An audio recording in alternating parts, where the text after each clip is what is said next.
was about oh, Alex. I was about to say you and I both. You know, hey, Chief, once we get to a certain age, I'm not quite sure what happens to our body. I've given up. I'm trying to see. Hi, Alex. Hi, how are you? I'm good. How are you? I'm fine. You look much younger than your photo. I'm very old, eh? No, by the way, Alex, Susie was my student back in the days. That's to show how old I am. No, but you don't. I don't know. I think we might have found the elixir of youth or something, or at least you guys did. Hello, Monet.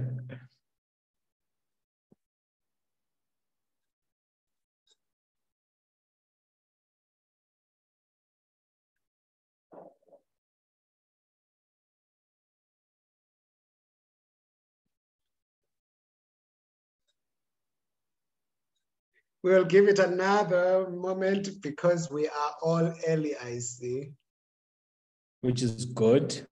Yeah, I was worried, you know, with load shedding because I had to connect via my phone just in case I have one of those load shedding. And using your phone as a router, not a good idea. I know. But these days, I don't know what is a good idea, hey? Yeah. I don't know what's best. Are you at the office in season? No, I'm not. I'm at home. Lucky. Like Alex, I can see you at home. I'm at home and I have got a brand new inverter. That's why I'm here. Wow. Yeah. My other half is an IT guy, so he hooked us up because it was just, this drama, the excitement, weeping over Eskom's, app. So I just couldn't take it. So that's wonderful. At least my office, I don't actually have this facility. I have it at home. Oh, okay. But don't think this is going to help everything because you cannot plug in a toaster. You cannot plug in a hair dryer. So it is limited. Yeah. It has its limits, but I think it's something. Oh yeah, no. It's so far, unless it all black falls over. It's new, so I don't know. We'll see how it goes. Okay, just to let you know, exactly in I think in 5 minutes, 7 minutes to 2, we will be live on Twitter and Facebook. So maybe just give a warning so that because this conversation might translate in other platforms in 2 seconds. I can see people are trying to join on Twitter already, and I don't want to open up too early. Well, yeah, if you see Elon Musk, you might not want him on.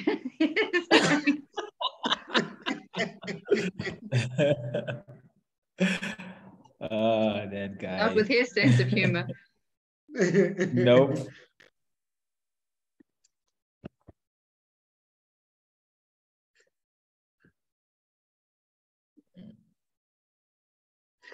You know, I don't know how to be live. Do you know, I used to be very smart when it comes to this. I don't know how to be live on, what do you call that platform? YouTube. I don't know how to do it.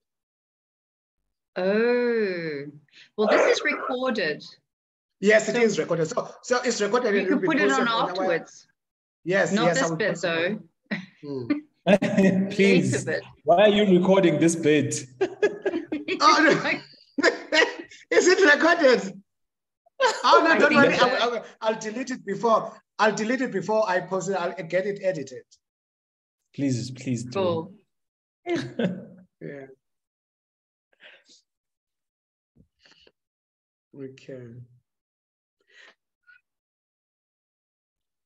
So Alex, I'm taking you up on your proposal. So I think next year we need to start it with a bang, with another masterclass. We'll coin a subject around that so that maybe the second week of January, when people return to the swing of things, they can get a gist of what's to come for the year. I'll just need to coin it correctly, and I'll send you guys an invitation to that. Thanks. Maybe we can do something technical as well. Or no, maybe not. Yeah. But yeah, something where we produce some. Yeah, because I was thinking of, we'll probably make the next one a more technical and more tangible than a talk shop, if you will. Yeah. Although I think this is really nice because at this stage of the year, a lot of entrepreneurs know that we're heading for Christmas and things are going to go quiet. And yeah, it's actually really well timed. Yes, yeah. For some people, I mean, it's a bad time of the year. Bad timing for me, it's marking season for me. Ew.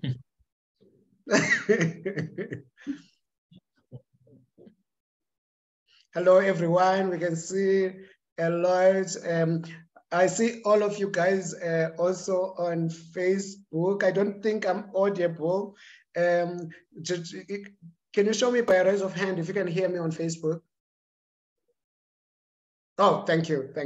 If you have any questions, the only people that will be able to ask us direct questions is the one that we have on Zoom. If you are on Facebook and you would like to ask questions,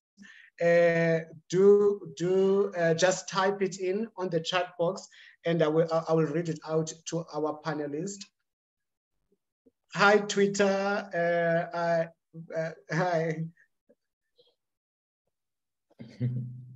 I can hear you guys. Thank you. Now I can hear you on Twitter. Thank you so much. Thanks, Vincent. Is this transcribing? I don't know. Can you show me how to make it not transcribe what I'm saying, because I might misspell, I might mispronounce some words. Okay.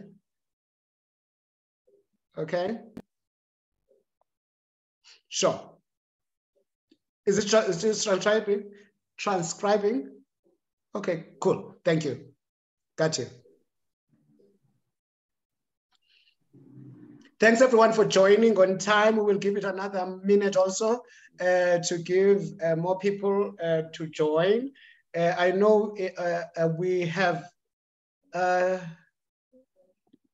300 already. Oh, good Lord. Oh God, I'm a bit nervous. I'm not a Twitter person, guys. I'm really not. I see we have 300. Hi, Twitter. And Msisi, please do say hello to our Twitter. Alex, say hello. Hi. Thank you for joining us. We appreciate it. Very much appreciated. I'm also not a Twitter person, but hey, I have a presence though. Me too.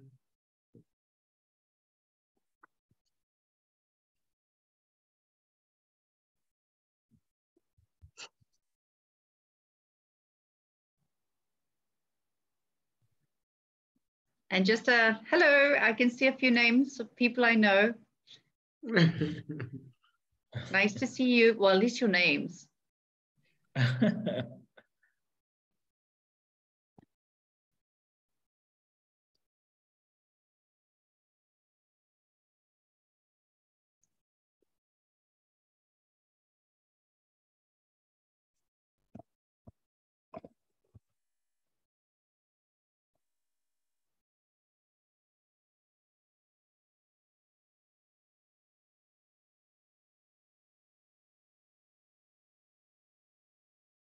No, we're not talking at the moment, Vincent. That's why you can't hear us. We're still waiting for a couple of minutes for people to join. I see some people are struggling to join on Zoom. So I think on Zoom you do need to use the link that would have been sent to you via email to join, not the one that was publicized. Yeah, and there's a registration process as well. And the Twitter is fine, right? Yes. Everybody can hear us. Yes, Twitter is fine. Great. Yes, Twitter is fine. It's Facebook that are struggling to hear us. I'm trying to get somebody to help me with that.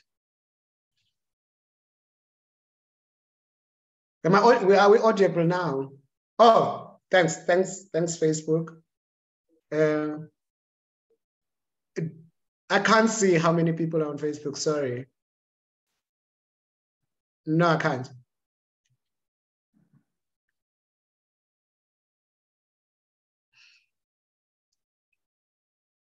Dugna in Ethiopia. What time is it in Ethiopia? I think we are an hour behind. Yeah, 2. Oh, 2 hours. Okay, cool. Yeah.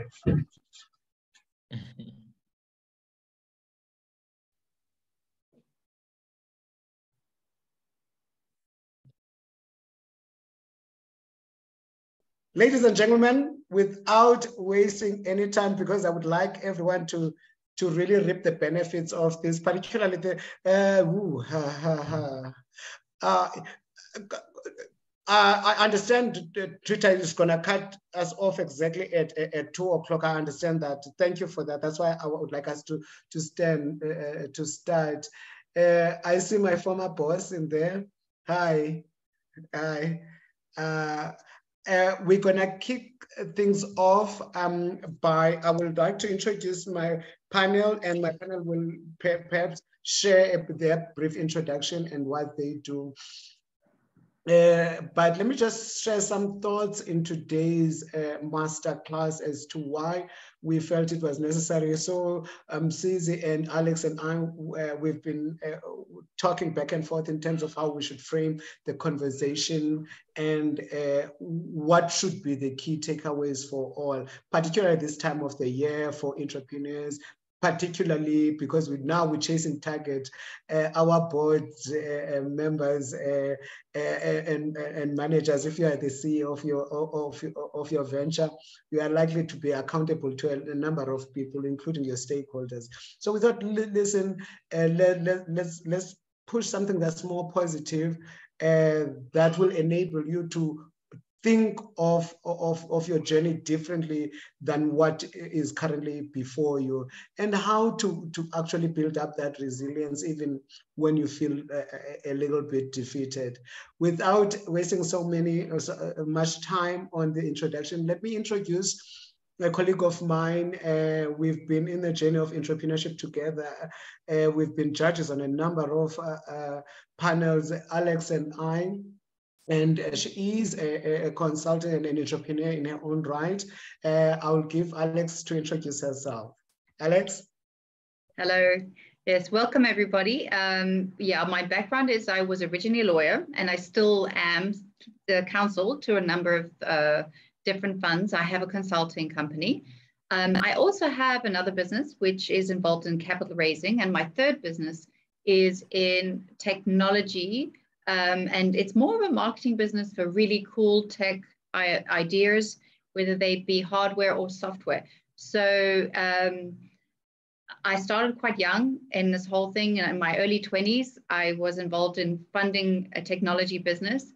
And then later, I mean, I obviously worked as a lawyer. Then I went into investment banking, which was at the time a brilliant career option. But then I worked through the crash. This is where the resilience thing comes in. Once you work through a crash, once you've been through, obviously COVID, and when you've had really difficult international political events that have hit your industry. So resilience is something I love to talk about. And yes, and I'm very happy because I at the moment, I like my consulting company. We consult to lots of interesting people, from pension funds to private equity to venture capital. And we see some pretty extraordinary people making things happen. And also we do a lot of mentoring. And this is where we've also met, is in our capacities as mentors to startups, where everybody needs some support, and you learn a lot. So yeah, thank you for inviting me to speak today. So much, Alex. Thank you for that wonderful introduction. one of our panelists, I know him as a student, so I've known him for, good Lord, that's all of his life, not mine. Mrs. Kwala, who is a chartered accountant, he's been in education most of his life, and obviously as an accountant, he's been in the firm, in the audit space as well. Mrs. Let me let you introduce yourself. The floor is yours. Okay, thank you, Xolela. So I'm not as young as people may imagine me to be. Yes, Xolela, my name is Msizi. I am a chartered accountant by profession or qualification. And I think that has kind of given me a good window to kind of understand business from starting as an accountant, but I think I've really tried to expand myself and my understanding of business. I have been in academia for quite a few years. It's something that I think, in fact, I can say people development in general has been a passion of mine. I have also then been involved in a lot of startups as well, trying to understand the makeups, nuts and bolts of startups. It has been a passion of mine. And I think having come from an accounting profession perspective, it's allowed me to work really with the biggest of organizations, but also the smallest that you can find. I work with people that are in the informal sector all the way up to listed entities that I've been exposed to. So I do also consult, I do support and mentorship in that space. I think a recent passion of mine, maybe not so recent anymore, is as well technology, where one of the things that I do is look into opportunities and what's coming up, what's happening in the technology space. So that, in a nutshell, has been my life. Thanks, Xolela. Oh, thank you so much, Msizi, for that wonderful introduction. I'm going to kick things off with you, Msizi, because, oh, good Lord, you see now when you have all of these gadgets next to you and they are ringing. So I'm going to kick things off with you, Msizi, because I think you are at a position where we find ourselves as entrepreneurs struggling, and you've been in that space of consulting and sort of interrogating in getting a very in-depth understanding of what the learning challenges that entrepreneurs face in that journey. What do you think were the most impactful things that can aid the journey and really taking the failure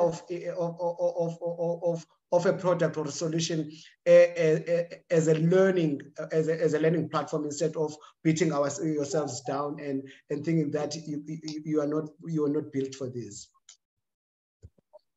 Yeah, Claudia, obviously the entrepreneurship journey is not an easy one, and I'm sure a lot of the people on the call will agree with this. I think if I were to take a step back only slightly, what you come to realize in general as people and as society and what have you, we are really trained or prepared in the different fields, aspects of life for stability and certainty. And we end up really being addicted almost to certainty. And what you are finding with almost anything that you do is that there's no such thing. It does not exist. So there will be challenges and there will be changes and that are happening constantly, and more especially now in this period. So what one needs to first have in place and understand and appreciate is that in all circumstances, particularly as an entrepreneur that you find yourself in, you need to be able to adapt. So it's part of the process, it's part of the journey. You just need to be able to adapt, because the stability that we imagine to exist or aspire towards is just not a reality. Unfortunately, of course, you can attain it for a little while, but it's likely going to be challenged, and there's going to be changes. So when there are challenges that you're facing, as an entrepreneur in your entrepreneurship journey in your business, I think one of the most important thing is that you need to be aware, and you need to be self-aware around yourself, what is happening, what are the challenges that you are facing. There's nothing that is said as an incident or issues occurring and you are not aware. And if you are going to do anything about it, the first thing is that you will need to be aware. You need to ensure that you are adequately equipped to deal with the situation. You are unable to. You need to make sure that there are people that you can call on to assist you in dealing with situations. The most successful businesses people do not do things by themselves. It's not the CEO or the managing director that is doing any and everything by themselves. When there are shortcomings or there are areas that they cannot fix, they call on experts or someone who can support them in doing this. Of course, they will provide that oversight and overall strategic direction, but there are people who you can call on to come and help you in aspects where you are not, that are not maybe your strongest points. You also need to be able to equipped to solve problems. I think as an entrepreneur, you need to be innovative. You need to be problem-solving orientated. And I think lastly, maybe I can say, you need to have the social support as well. It's not an easy journey, but you need to have that support in place. And I think, like you correctly said, you need to have a mindset that whatever you experience or whatever you are experiencing, take it as a learning experience. And all experiences are important. They are important to build rigor, to build your resilience towards the ultimate goal that you are trying to work towards.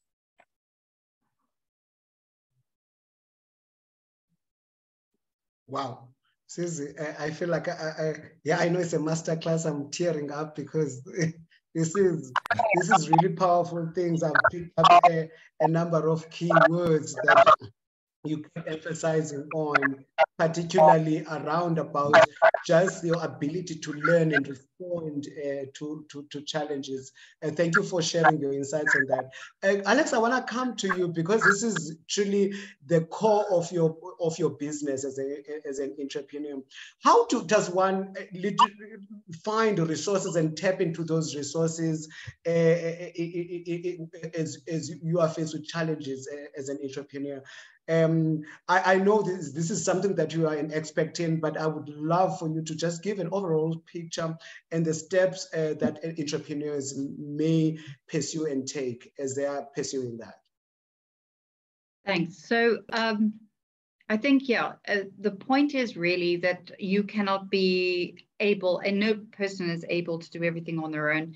When things go really pear-shaped, you do need to have a team and you need to have people to go to. And sometimes you have to go and find more people. So for example, when I was working in investment banking, the market crashed, 2008, 9, 10.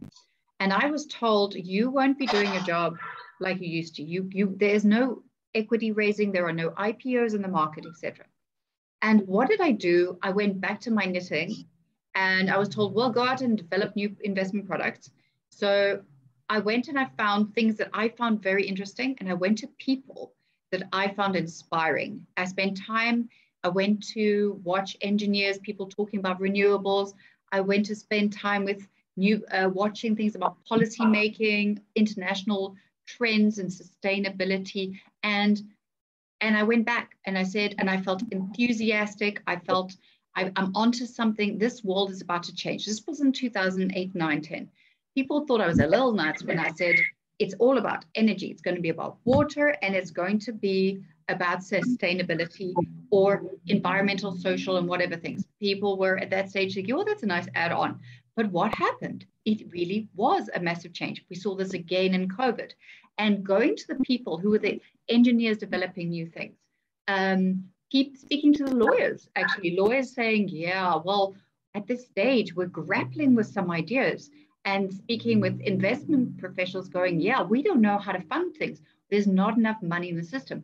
Looking for the problems, speaking to enthusiastic people in totally different areas to myself helps. And the same thing with anybody who's an entrepreneur. You started a business, things are never, you know what they say, Only thing you can be sure of is that there is going to be change. And yes, resilience is all about the fact that actually it builds you. Those disasters are not the end of the world. They're actually there to help you. And take a break. Take a break from hitting those problems over and over again and find other people and other sources of inspiration. And you can find them on the internet too. Sometimes you hear something and you think, oh, that's interesting. Go, and then you discover, Elon Musk recommends this stuff. You can learn anything on the internet.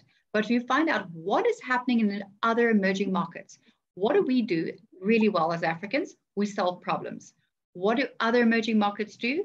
They solve problems. See what they're doing in South America.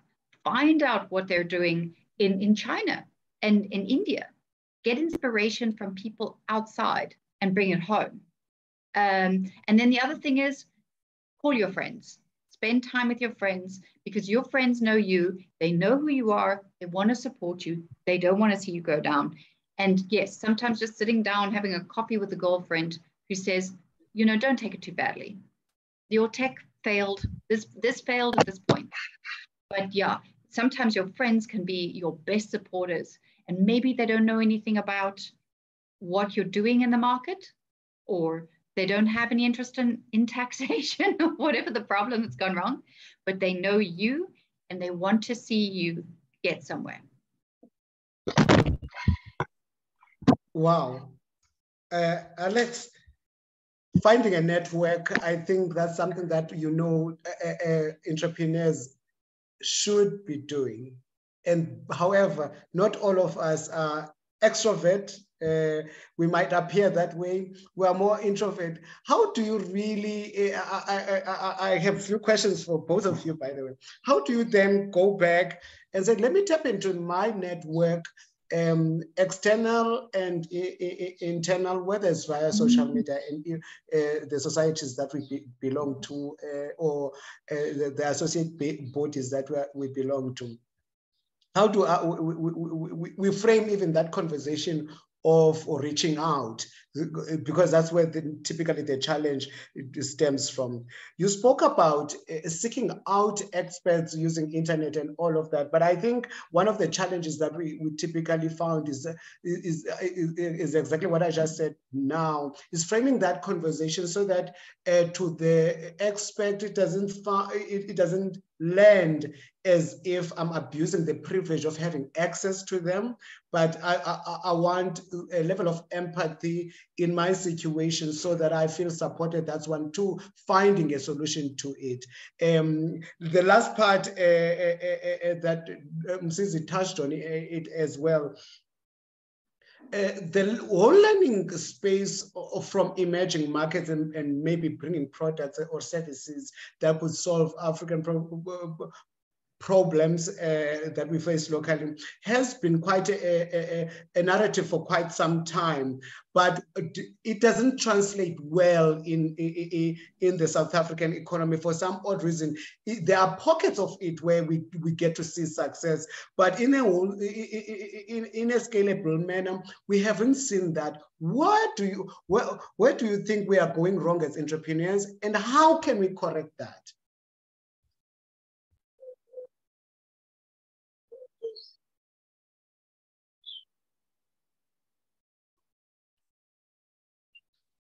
Susie? Alex, I'm starting with you, and then Susie, you can. Okay, all right. Okay, so first of all, do not worry if you're an introvert. Sometimes, and I know after having sat with, and Prof X, you can confirm 28 different companies pitching, and a quiet person comes along, a little bit unassuming. If you're a quiet person, it's not a bad thing. Sometimes people listen to you a little bit better as well. So just a few practical things I found is conferences are very nice things to attend to meet people, but sometimes they're in the wrong place. Do an online version. Sometimes they're too expensive to attend as well, but there's some free bits that you can go to as well. Sometimes you join groups on the internet and you'll find that you get invited to things and then attend those things. That really helps. building up networks is not actually that easy. But also, when you work with the people, try to also understand that they are adding value to your business by spending time with you, and that they can add more value if you listen well. And the reason I'm saying this is because a lot of the time people go and they want answers like, help, I need to capital raise. And I've had experiences when I've actually said to the people, these are the sorts of people to approach. If you send me a sample and a pricing list, I will help you. They went off and they approached those people, but they didn't come back to me with a sample. What they didn't realize was I was going to take that sample and information and actually take it to one of the biggest active sales groups in the country. So that people need to, if you are approaching people, find out a little bit about them and try to really, if they ask for certain things, they ask for pricing of a product, they ask you to do something, they tell you something, don't leave it there. It's not just about, a contact detail or whatever. The other thing is that, you are going to also, when you go to things, you're going to run into a lot of naysayers. There are some people who are a bit negative. Yes, you get constructive criticism. Don't ignore it. But sometimes you just find people that are not going to be really able to help you, or there could be competitors that you're running into.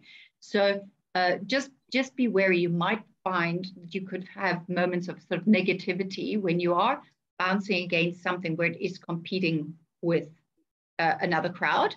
And yeah, when it's sometimes not going to, sometimes it's going to spend time with a relative of yours or somebody else who's been very big in, say, the retail business and not necessarily your industry, who will help you the most. Somebody, like a lot of people think, oh, I've got a tech product. Oh, I've got whatever. Yes, it's still got to go to market. Do not ignore anybody in the marketing world who's got retail or experience in business generally, because general experience in business can be the most supportive thing. Yes, maybe you're not in the same industries, but trust me, anybody who's been around, seen markets crash, knows about, funding gaps, cash squeezes, stuff like that can be very, very helpful. And yeah, those networking coffee things, maybe you don't learn anything about business, but you certainly meet a whole bunch of rather lonely entrepreneurs who feel the same way.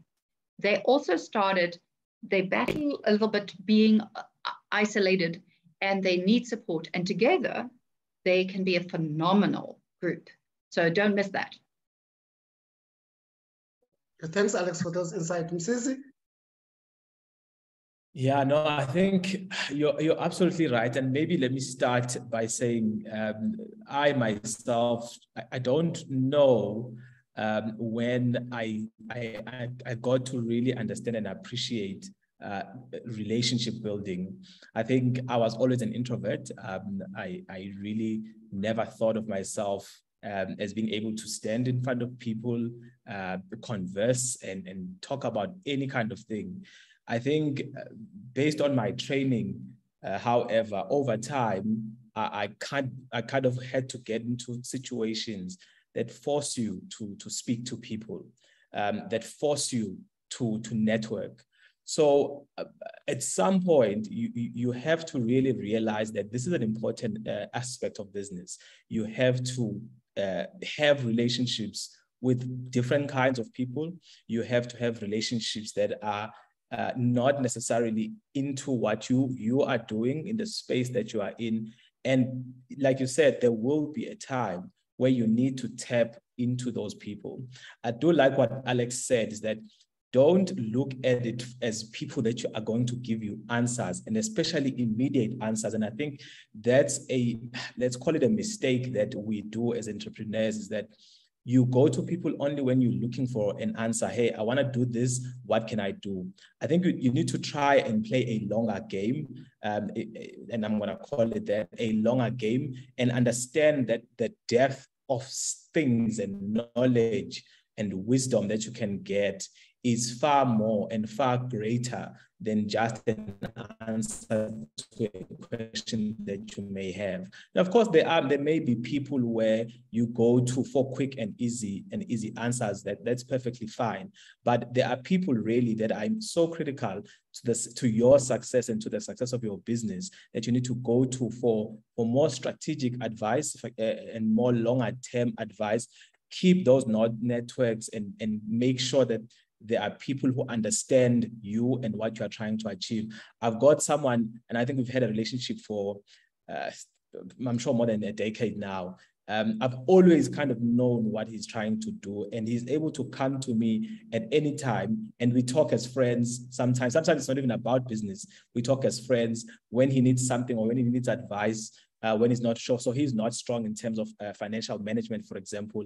I come from that background. So I always try to ensure that he understands the importance of that, and that when he's making decisions, he taps into that information that is available, or that he makes that information available to him to make his business succeed or make his decision. So I think it's absolutely critical that you put yourself in those spaces, diverse spaces with diverse views and knowledge, so that you can use that information and knowledge anytime that you need it. I think one other thing is it's important to be able to communicate.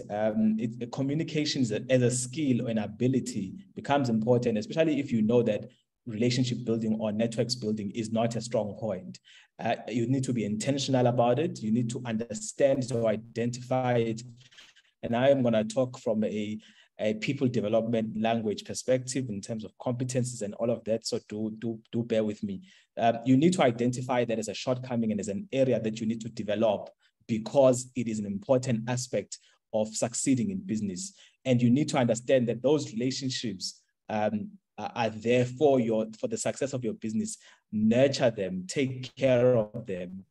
And as and when they are needed, it must be easy for you to tap into those. It must be easy for you to give someone a shout. And of course, it's not an easy thing. I don't think for a lot of people, it probably doesn't come naturally. But if you are intentional about developing that aspect of yourself and your character as an entrepreneur, I think it will come in very handy. And sometimes you don't really know when it's going to come in handy.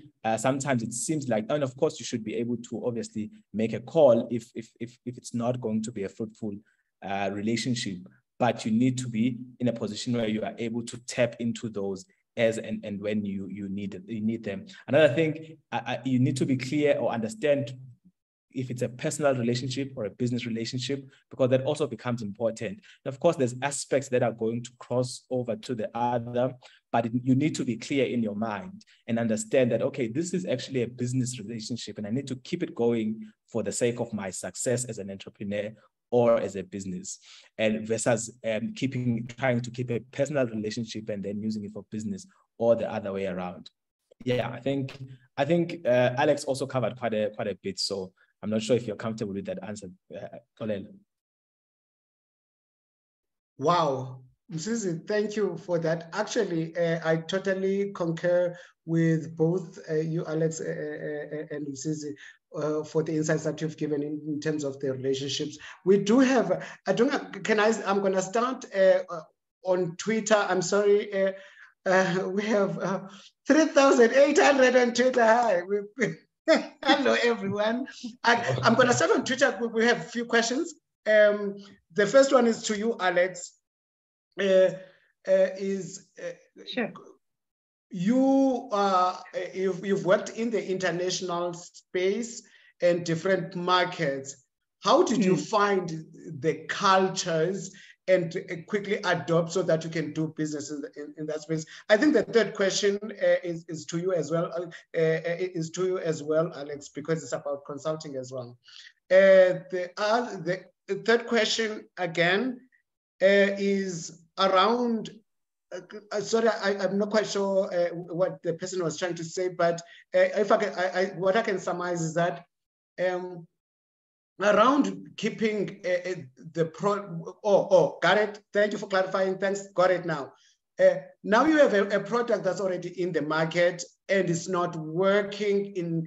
You are being told by price is not compatible for the product, and it's not landing well with customers. There are similar products in the market that are far more expensive, and yet you are coming in at an affordable rate. What do you think would be an issue? Well phrased question. Thank you for doing that. Okay, great. Alex, so, to you. Yeah, so I've worked both in the local market and the international market. And the international market, I was lucky. 2 or 3 times I've worked with multinationals, and I must tell you, there's a lot of inspiring. It's a wonderful feeling to feel that you are connecting all over the world. It is a little tiring, though. Remember, you're going to be up till 12 in the morning. I mean, lunchtime you have Hong Kong and Singapore. Then from 10 you have the UK and those sort of places, and then the US comes in at about 4 o'clock. So it can be a little bit exhausting to have all of those things. But it is a wonderful, wonderful experience. And sometimes I do suggest, and there are some millennials out there that don't agree with me. I've had this before. I've said, get to know the cultures of the people that you're working with, and what is polite, what is not polite. If you're going to go and visit Japan, you're going to go and visit your Chinese colleagues, and you want to make a good impression, learn what you can to at least not offend anybody on your day one. You know what I mean? And really embrace the opportunity to work with people from foreign cultures. When I traveled or when I had people coming to meet me, and I'm South African, I would organize little, South African gifts for people. For example, you had to have a Mandela fridge magnet, or you had to have a bottle of wine from South Africa, because I'm proud of my country and they're proud of their countries too. And if you can work together across various places, from here to India to whatever, simultaneously, you can build very strong international teams, which are still there. So 20 plus years later, many of the people that I first worked with are still great friends. We're all with different companies. We've all moved on. Things have changed. But if I pick up the phone to someone in say, the Bahamas, or in London, to one of my old friends, I know that I can either go and have a drink with them because I'm in town, or if I'm bringing a client and I want them to go into, say, work in the investment world say, on the island of Jersey or something, I have a base. I have people, and I can also ask for help, And so the international side is phenomenal, but you do have to watch because people can get offended. You can make big mistakes. So it's always worth finding out. But I find Africans tend to be, generally, we're not arrogant, and it's really a good thing not to be too arrogant. When, for example, I was in Kenya, I mean, I love the people in Kenya, but they did tell me that South Africans were a bit arrogant usually. And they thought that I was English, which was quite funny. So yeah, you just have to not annoy anybody. And then, of course, problems solved in one part of the world are problems that can be solved in ours. And there's a lot of things where we've taken really good ideas and we've copied them. So our 12J was not a very good copy. 12J was the venture capital thing, but you take venture capital regimes in the US, you take them in India, you look at various things around the world, how do they work well? You bring them.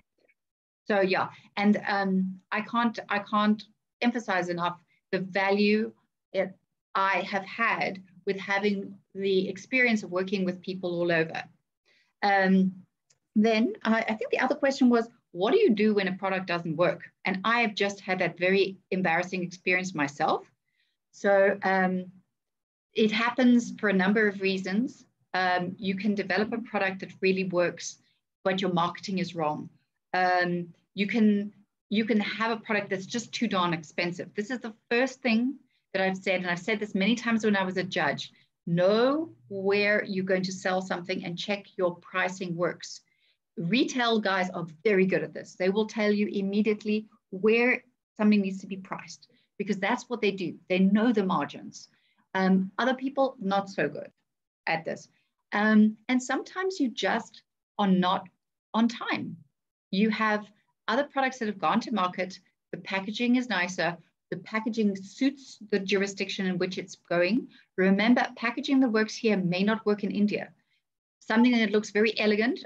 For example, I'm looking at those Apple AirTags. It is visibly, I mean, it's like a zero. You wouldn't even notice it if you hadn't heard about it. But, you know, if you wanted to bring something in to compete with something like that into Africa, you could do something visually much more attractive. So the other problem that we have is also whether or not the technology is going to work, because obviously you may have Android technology, you have iPhone technology, you have various things, and sometimes there's a lot of complexity. Sometimes your hardware works, but your software doesn't work. It's a bit clunky, there's a delay, but most of all, we make one very big mistake, and that is thinking that all that we do is about the best mousetrap, the best technology, when actually we need the best salespeople.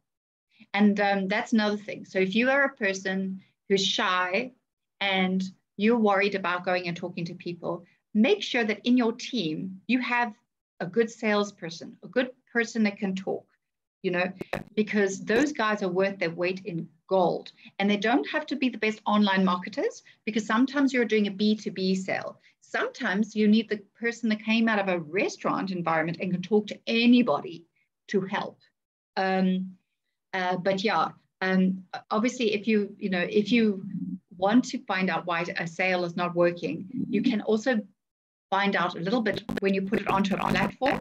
Like, for example, you put your product onto Takealot, or you put it onto Amazon, and you might get a bit of an idea. There's something I just want to warn you. This is not a Takealot problem that I know of, but it's an Amazon problem. So if you put your product on, they will show, obviously, the competition, the competitive products in it. And worse than that, there are some of the sales platforms that I hear, and this is possibly just a rumor, when they see sales of something working, they may actually bring their own product in. So this is sometimes another issue.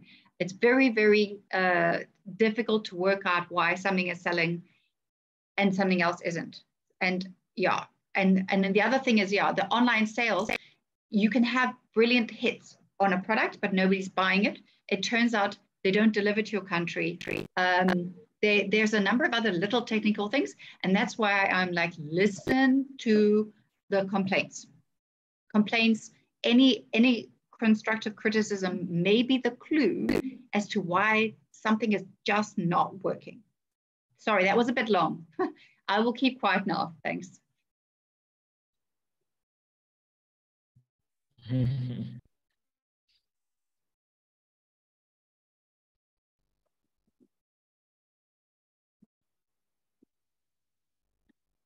Olela? Is Tola still here? Yeah, he has gone quiet. I think he's jumped off he's not on the call. Did we reach out? We met our maximum. Msizwe, do you want to talk to anything specific in this resilience subject? Any particular personal thing you'd like to impart, having obviously just been through COVID? Sure. I think, when it comes to, and I think COVID is such a good example, and in my part of the country where I come from, which is the east of South Africa, there's also been a few natural disasters, in fact, a natural disaster and riots over the past year or so. So I think what has become clear is that while in all the adversity and what struggles that people have gone through, a sense of community we've seen, where business and at times with government, stakeholders, and various people come together. So I think one thing that is important, and it touches slightly on the relationship building that we were talking to earlier, is that it's important that you have the right support. You are able to tap into other people when you need to, and come together.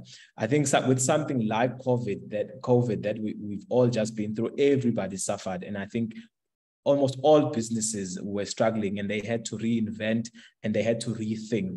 So what then I think is important as an entrepreneur is to be able to, of course, there may be a need for you to take a pause, think about what happened, take care of your mental health, make sure that you are ready and you are able to deal with the situation. And I think we should never underestimate the importance of making sure that mentally you are in the right space. So take that moment that you need, deal with yourself first, and then get ready to then recover.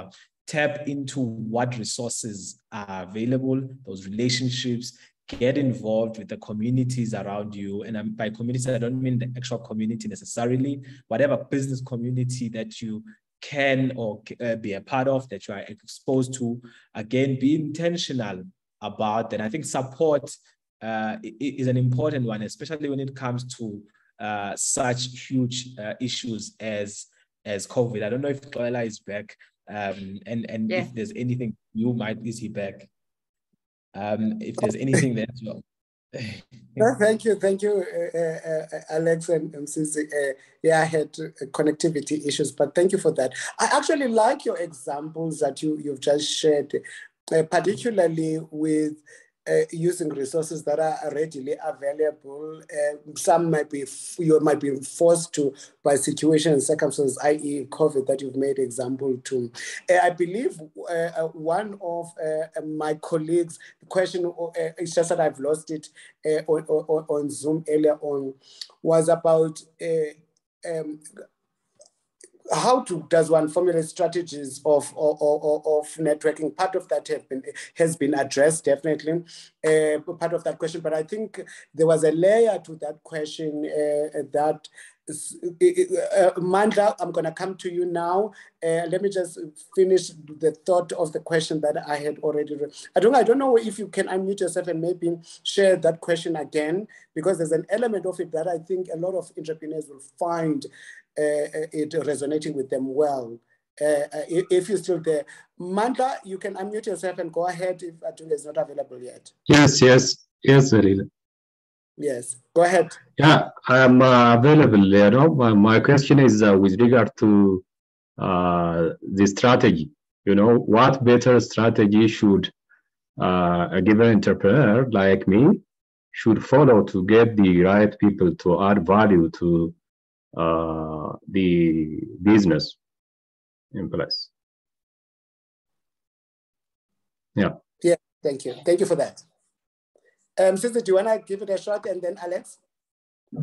Sure. So I just maybe confirm if I got it right. So what strategy should he as an entrepreneur use to try and build a network? Is that the correct, or create relationships? Yeah, you know, the relationship created should be valuable, and it has to be solid. And yes. What kind of strategy or better strategies should be followed to add, you know, value on the business? Because if we are, you know, maybe connected with people via social media or other platforms that we have, but if we don't, you know, add value to our business, then that strategy doesn't work. So what better strategy then should be followed is my question. Okay. Let me give it a version, and Alex, you can go. I think your concern is more on the value side, that the relationships or the networks that you have are actually adding value. And maybe let me start by saying, for example, let's say you've got 5,000 friends on Facebook that you have available to you, that you sort of your network, and you're wanting to say, if they're not adding value to your business, then, well, they're not of any good use. I think so. What I'm thinking is that it's obviously not going to be the same for everyone. The relationships that you create or create from the word go would serve different objectives at different times. So if I look at, for example, my Facebook friends, Probably the majority of them joined me as just a friend, maybe an academic or someone who speaks about this, that, or the other. So when I want to monetize or create value out of those, obviously not all of them are going to buy into, or there's a good chance that not all of them are going to buy into what I may be selling to them. So I need to be mindful of that. I need to then understand that I need to target or have a specific understanding rather of that group of people that is in that pool or population of my friends, and so that I can be able to talk to that specific group for my specific now reasons. And again, let's say I want to now monetize. So I need to understand, okay, my 4,000, 5,000 friends on Facebook is made up of this kind of group, that kind of group, and this one. And what I'm trying to do in my business to people like that. And I think based on the relationship that you then have had, you will then need to be, you should be able to then tap into those people. I think you need to tailor it. And of course, depending on where the network is, if it's people that you have personal relationships with, there's also different value that people will bring. So it's not always maybe customers. It could be advice to the business. It could be promoting your business or bringing business, or rather bringing people to buy into a product. So you just need to understand the group of people that you are talking about and what value can be derived from those people, and linking that to your business and your offering. Alex? Thanks. So I'm going to take us a little bit outside of your original entrepreneur. What most people forget is, when you're an entrepreneur, is that it's not about yourself, it's about your team. And another thing is, obviously people don't realize, only some people calculate their employees as assets as well. So everybody inside your company is a person just like you who can have unlimited value. And each of those people need to be inspired to help the business. And sometimes they have their own particular expertise. So you want to have a situation where you've got good people who work for you or good people who work with you, and that you make sure that you give them the space to develop networks and keep upgrading their skills, so that they become a valuable part of everything. Their networks become your networks eventually. If you know that you have a tax problem and you find that your tax guy, they are connected, they have had the time to attend all of the latest seminars or read whatever. And I would say one of the most important things is to make sure that you are not having your people working in the business all the time and not actually keeping up with what they're good at. So from my perspective, it's not just you, it's everyone. And make sure that, you know what, sometimes that person who is a creative in the office is the person with the best ideas. And sometimes that person who also plays golf is your best marketing person on a golf course and can organize a group of people to invest in your business or something like that. So really, don't just put it on yourself. Make sure that there are other people out there who are doing what they do best and developing a really, really big network. Oh, thank you, Alex. I think you summarized it quite well. Susie, I want to run with your thought, by the way, in something that you've touched on already. But I would like to go and start with Mpilo. Mpilo, you have a question. Please unmute yourself and share your question.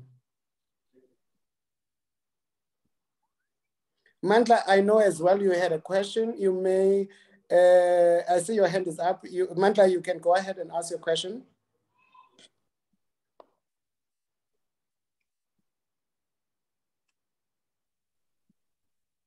Yes, the recording will be available on YouTube and we'll share the recording.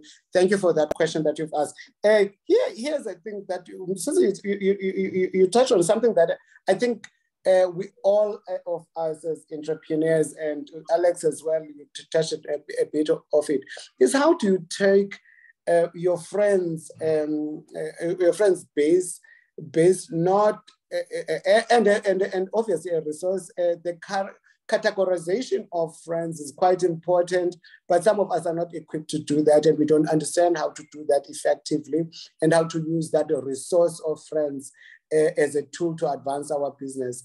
The question is, how do you turn your friends not only just as a network, but also as customer base? Because typically the people who are likely to hear about your product or service first are your friends, because those are the people that you regularly engage with. How do you tap into that particular network as a customer base?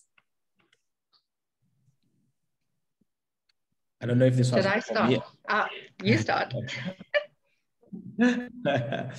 Sure, Kolela, I think this is it's not an easy one. I think for a lot of people, because personal relationships are supposed to be, let's call it, kept personal. And then when you start selling and pitching to friends, it might be looked upon in a negative light. I think that's a risk that an needs to kind of take. Not in a bad way, but you then get to really understand the kinds of friendships that you have. Friendships are an important network to you.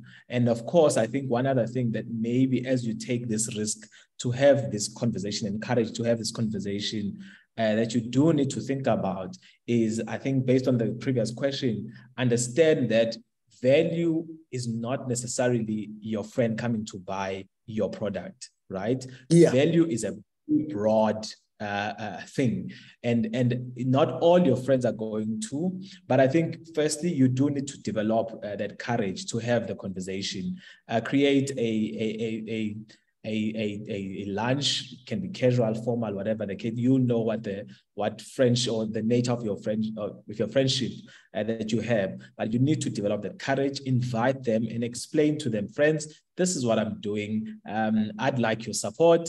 What are your thoughts? And then understand that some people will buy. So some people will say, okay, maybe 30% of your friends are like, okay, I'll buy, I'll support. It's something that I use. But the rest of the 70% understand that they're not necessarily going to be customers, like Alex was mentioning earlier, but there's a lot of other value that you can derive from them.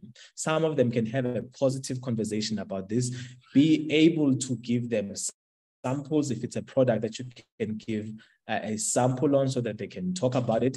Ask them how they can provide support. Someone may know someone from somewhere who can maybe distribute your product in a different part of the country. Someone may provide you taxation advice, or someone may provide you financial management advice. So there's different value that can be derived from your close network of friends, but just appreciate that it's not everyone who's going to respond in the way that you expect them to respond. So be a little bit open-minded, but unfortunately, as an entrepreneur, you're just going to have to take that leap of faith. Don't be scared. I mean, they're your friends. At the end of the day, they're your friends. So you should be able to have conversations with them, even if it doesn't pan out in the way that you expect, but just understand that there will be value, even if it's just learning from that experience and the conversation.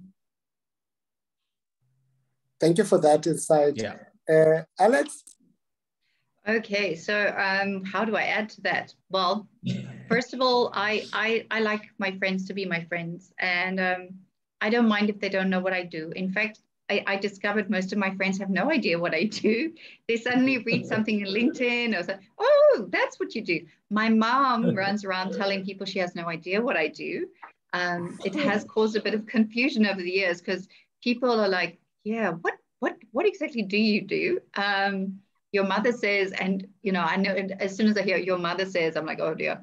But that's the joy of life. We're not all here to sell products. We're not all here to sell our businesses. But where do our friends really come up? It's when you've had a really, really tough time. So for example, when I was working and developing investment products, I developed some things I was so excited about. It took 9 months for anyone to realize they were good. I got very little support. And then other people went off, started new companies, used those ideas brilliantly, made a fortune. And I was the one who left the industry upset. But what happened? my friends were the ones who went swimming with me. My friends were the ones who said, take a holiday. They were so supportive. And I'm so glad they didn't talk to me about investment products for at least a year, because I wasn't really up to that subject. Having said that, though, you can have, I've always believed if there's something, if my friends launch a business, I will try buy the product if I can use it, or even if I don't buy it if I don't know what it is, because there are some things I have no idea. If not, I will support them on social media. If they need any help at any point, I'll say to them, I can help you with an agreement here. Do you need that? Because you know what? We're all here to look out for each other. And yeah, and I don't mind that nobody quite gets why I do what I do. But there can be, there are moments when you just don't want that. The other thing that's quite interesting, and that is that we talk about our friends, but sometimes the people that you didn't know were going to be your biggest supporters come out. And sometimes they can be your competitors. Strange to mention this, but for years, I've had situations where I've been in competing companies and we fly into one jurisdiction and they're competing with us and we're fed up and their pricing is crap and we think that their product's not as good as ours. And then you contact that person and you have friends for life, and maybe they were your worst competitor, but they turn out to be a really good friend of yours. And to this day, those people are the people who phone and say, listen, are you guys okay in South Africa? We heard this. And then we'll say, this happened in Mauritius, that happened somewhere else. And we've supported each other, even though we were competitors, like really almost kill each other at the airport if we saw each other. So yeah, you never know. And also total strangers can suddenly appear in your life, and they do when things go really wrong. I always find that whenever there's a complete disaster, the business has gone down, or we've got to close up shop and start again. The one door closes, others open. Absolutely. We have a question from so part of your question has been answered, but I will pose it again. How does a new entrepreneur get their first clients when they offer services? Is it recommended to do things for free to build a customer base? I can speak to that a little bit, but Alex, let's start with you. Let's start with you, Alex. Yes, me too. Yeah. Oh, yeah. So yeah, I would agree that in the beginning, you often do land up having to do things, maybe not at the price you wanted to do it, but just do it anyway. But you have to at a point work out how much time you're giving up, because it is very dangerous that you don't, obviously it's opportunity cost lost every time. The other thing is when you're starting out, sometimes you market a product or you market a service, it's not the right one. Just keep an eye out for changing it if it works better for the market at the time. You can always come back to what you wanted to do, but we all have many strings in the bow. So if you think that at this stage nobody's particularly interested in what you're doing, no one's shown any interest, just keep going, find other things and get on with it. And then yes, definitely if you can get your foot in the door to prove yourself. I've done a few things right in the beginning, and I still do them now, where I say, listen, no win, no pay. If I manage to raise this money or do the following, then you pay me. But do not do a lot of it. If you do it, just pick a very small amount of your time, because you do not want to take all your time up doing something where there is no opportunity. So go for the low-hanging fruit at the same time. Thanks. Oh, fantastic. Actually, I had a similar response to that. Zizi? What can I add? I absolutely agree. I think you just need to try and get your foot in, and I think you need to understand your ultimate goal, I suppose, your bigger goal. Of course, don't shoot yourself in the foot, especially at the beginning while you're trying to get to your bigger objective. But there will be decisions that you need to make. There will be flexibility that is needed at the beginning so that you get your foot in, and then you get to your bigger goal. Yeah. So my take on this, because I strongly believe that there's nothing like a free lunch. I would strongly discourage giving out products for free, particularly when you're starting out. I think what Alex reiterated and Susie just reiterated now is similar view to me, Xoliswa. I would rather cost it out to say, I will do A, B, C, and D. If you are happy, please do pay me X amount of money. Note that I typically charge this. So you are giving them a service at a discounted rate for them to test your product or service. But never, ever do it for free. Never do it for free. Because as Alex repeatedly said, the cost of opportunity is too high, and the investment that you would have made in your business may actually cost you far longer. And something that my colleagues have touched on as well was that perhaps your solution is not at the right time. Perhaps your services are not at the right time, and you may not be talking to the right people. So you do need, your customer discovery is quite a very, very important part of your journey as an entrepreneur. And finding out who can afford your services, who needs it, what is their buying pattern, their affordability ratio. So those, as part of, I'm sure as an entrepreneur, you do know exactly what I'm talking about. So your customer discovery is underpinned by that question that you've asked. So anyway, somebody who is in the mining sector, Mr. Fenter, actually, a question around about, I'm in the mining sector. How does one deal with corruption and chomi in the mining sector? Woo, that's quite deep. I have no answer to that. Hi, I don't have any answers to that, but I can tell you specific answers. It is a big issue, and it is something that takes a lot of energy when you discover these kind of things, where there are agency arrangements, corruption. You're speaking to one person, you get like passed on to someone else. It is very, very, very difficult to keep your cool and to manage. But in the long run, the dangers are very clear of corruption. Once you're in a corrupt relationship, this thing can last 30 years, the rest of your life.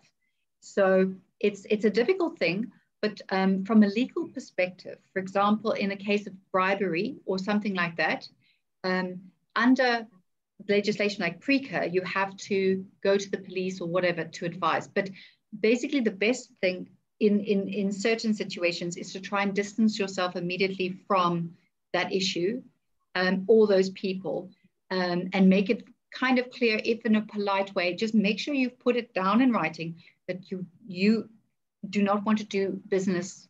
You don't have to give the details, but just try and avoid getting yourself stuck into something like that right from the beginning. Thank you for that. Sisi? Sure, no, you work in the ethical. You work in the ethical.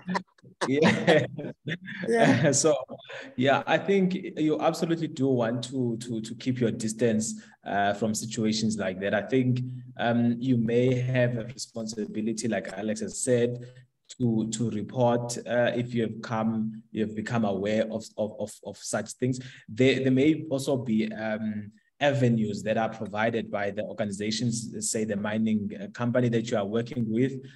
See if you can explore those. There may be an anonymous whistleblower a line that you can call to just try, especially if you have either been exposed or become aware of situations like that. You do want to explore if there's someone that you can tell.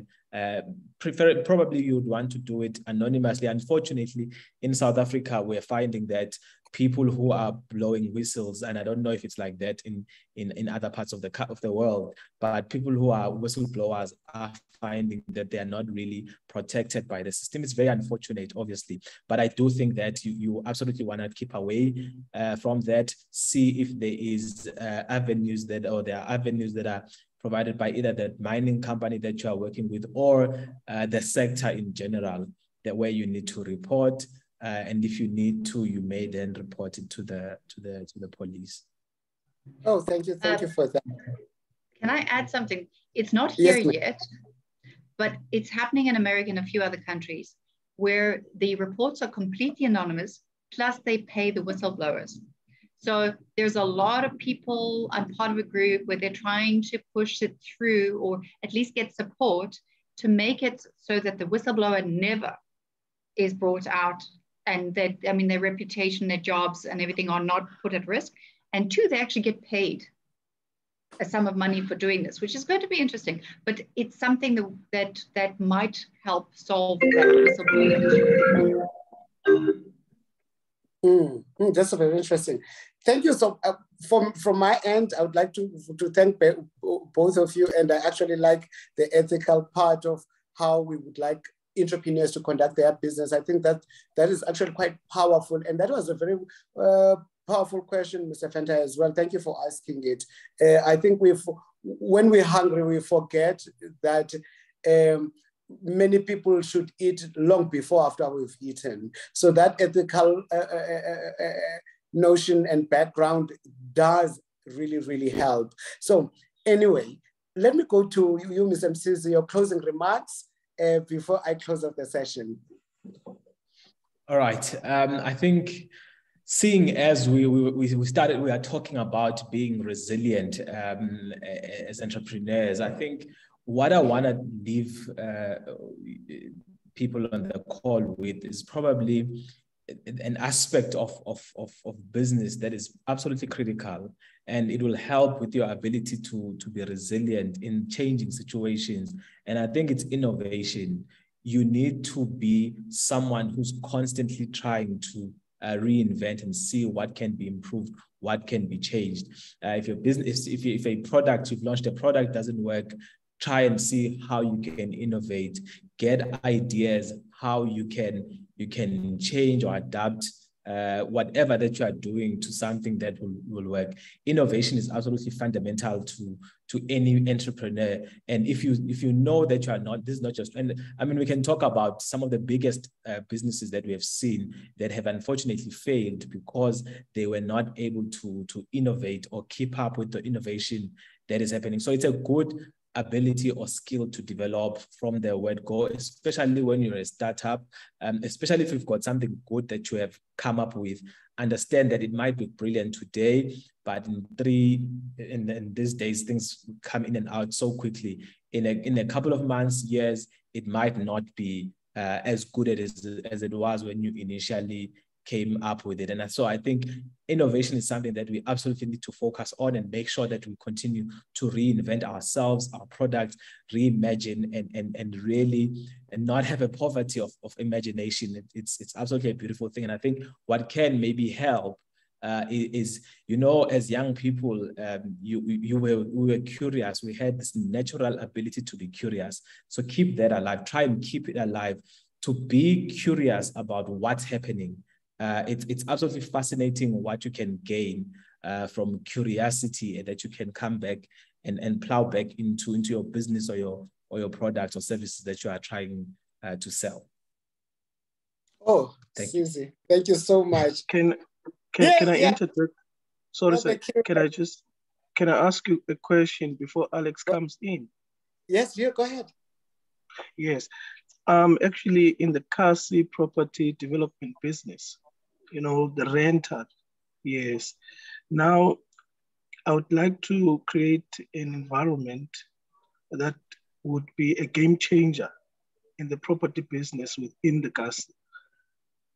Now, but we've got challenges such as there's a bit of ill discipline among those who become our clients. Maybe they make noise, although you do have the contract, but you still want to keep these people. But what one can do in order to stamp his feet down, so that you create an environment that would be peaceful for your clients, and at the same time you create a, what is it that I can say? At the same time, you create a value for those for you and those who are staying in a property. Good question.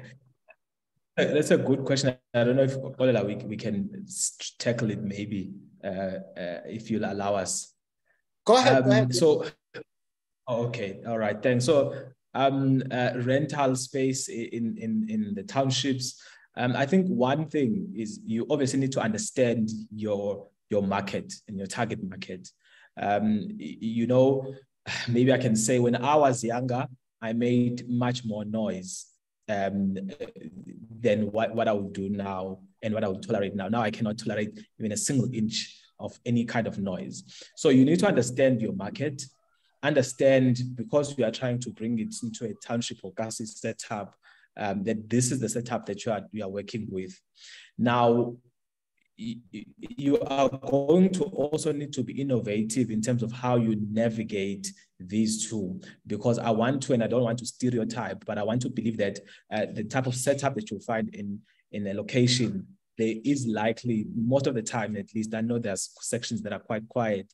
Most of the times you will find that there tends to be a bit of noise. So the market that you are bringing in needs to understand that there's noise, or you need to innovate or be innovative enough to, if the setup is that you want to create a more quieter place where there's tolerance, try and innovate and see what you can do to discourage noise, especially if that's what you are trying to get to. So, for example, instead of speaking to them and keeping it in the rules only, create some kind of, let's say, system where I want to say penalize people, let's call it point system, or reward people who don't make noise. So, for example, if there's been a complaint, strikes here and there, and create some kind of a game out of it. And then you can reward or penalize people. I'd support rewarding people where there's nothing.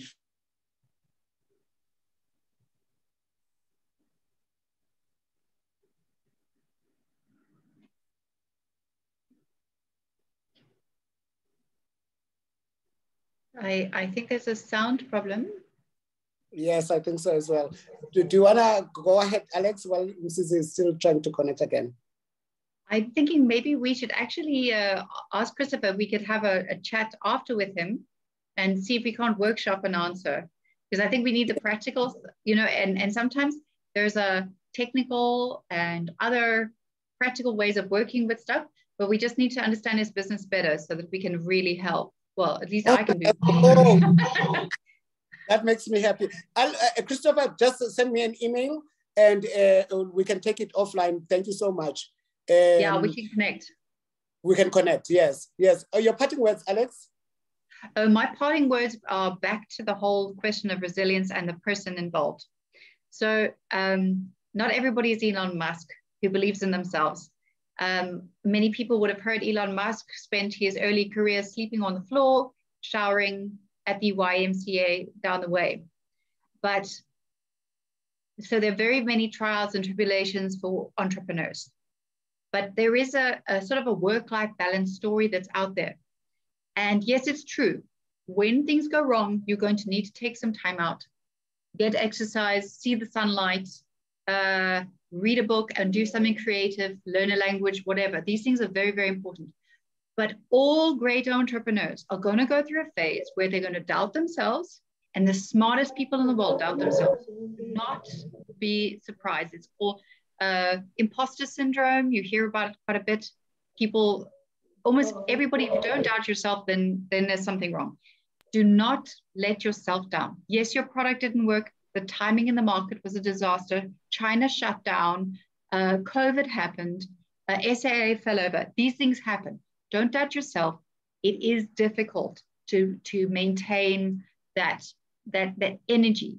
So just take yourself offline for a while and do not let yourself down, because this is a very big problem. People, you know, that you can have a failure in a business, but the person is not the failure.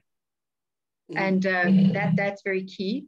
And yeah, I mean, another thing is the people that you know, that survive and do well in the end are the ones that stick around. And also, sometimes you need to simplify things and your product and your life to be able to survive the next stage. If you know that we're going through a difficult time, shipping is down, you might need to work out a kind of a business strategy for the next 6 months, 9 months, work out your cash flows, and just change down what you're doing to survive. And most of all, protect your brain, because that's how you got here in the first place. That's everything from me. Thank you.